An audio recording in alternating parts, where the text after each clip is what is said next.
Nutrisi dan Makanan Universitas Sumatera Utara. Nah, di sini saya akan melakukan promosi kesehatan mengenai anemia. Ada yang tahu nggak itu apa anemia?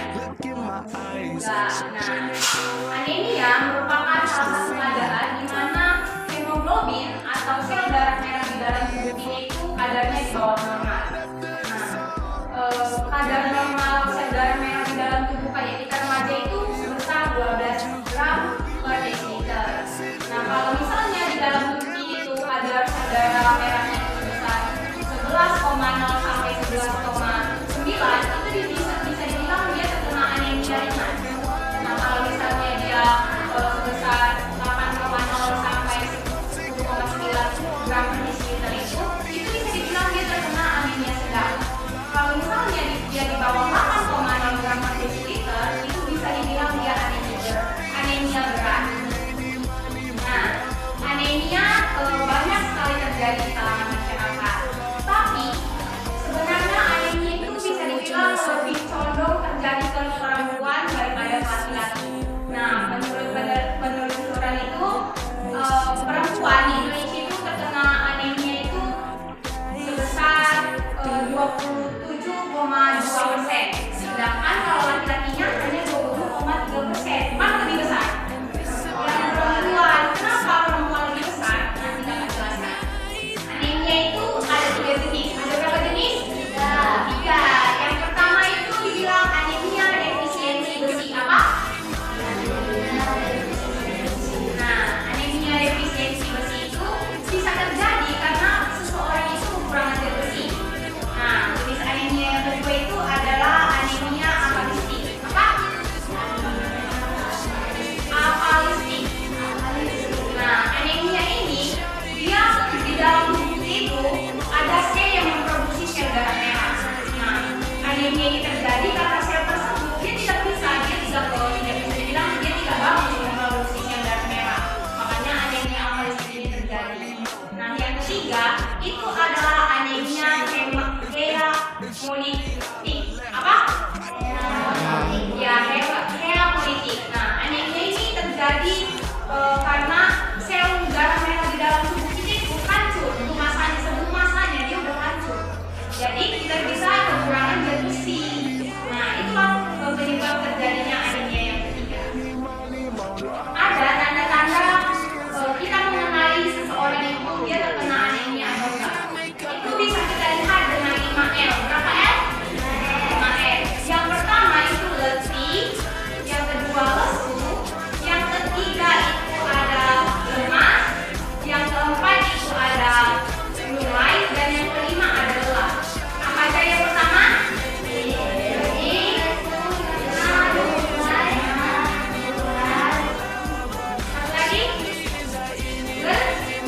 lelah.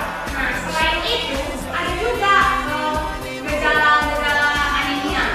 Yang pertama itu dia pucat. Kalian tahu nggak kayak mana orang pucat? Nah, kayak orang sakit. Yang kedua itu dia sering pusing. Nggak ada apa-apa dia pusing. Nah, itu bisa dibilang itu dia orang yang terkena anemia. Nah, selain itu ada juga dia orang yang sudah lelah dan mengantuk. Kalian sudah mengantuk nggak? Enggak. Aduh, jangan-jangan terkena anemia ini. Selanjutnya itu sesak nafas dan denyut nadi yang cepat. Jadi dia nggak lari pun denyut nadinya cepat. Itu tanda-tanda orang yang bisa dibilang terkena anemia. Nah, ada faktor-faktor yang menyebabkan terjadinya anemia. Yang pertama adalah pengetahuan yang minim tentang kesehatan. Nah, menurut kalian seberapa besar kalian tahu tentang pengetahuan kesehatan? Contoh pengetahuan kesehatan itu kayak cara mencuci tangan yang bersih, cara mengonsumsi makanan-makanan yang sehat. Kalian tahu nggak? Tahu nggak? Tahu kan? Nah, itu salah satu faktor kita udah terkena penyakit. Salah satunya terkena penyakit anemia. Yang kedua adalah asupan gizi yang kurang baik. Nah, contoh asupan gizi yang kurang baik itu dia kekurangan protein, kekurangan zat besi, terus kekurangan vitamin. Vitamin ada apa aja? Vitamin A, B, C, D. Oke, ada banyak vitamin ya. Nah, selanjutnya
tidak mengimbanginya dengan mengkonsumsi kayak zat besi, makanan zat besi, maka kita bisa terkena anemia. Nah, kalau misalnya kita terkena penyakit anemia, ada dampak negatifnya loh. Kalian tahu nggak? Enggak. Nah, kasih tahu. Yang pertama, dampak negatif kalau misalnya seseorang terkena anemia itu dia nggak subur. Nggak suburnya itu misalnya dia terlihat kurus, terlihat pucat. Pokoknya dia bisa dibilang kayak kelihatan orang nggak sehat. Kalian tahu nggak? Enggak. Nah, yang kedua itu adalah perkembangan motorik, mental dan kecerdasan perangkat. Nah, contohlah anak-anak zaman sekarang ini kebanyakan nonton TikTok, YouTube, banyak yang dilakukannya yang enggak menghasilkan pengetahuan yang baik-baik. Itulah salah satu dampaknya kalau misalnya kita terkena anemia. Selain itu ada juga dampaknya itu kayak prestasi kita menurun. Kenapa prestasi kita menurun? Nah, kalau misalnya kita anemia, bisa dibilang kita letih, lesu, malas. Jadi kita prestasinya menurun.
Lari ke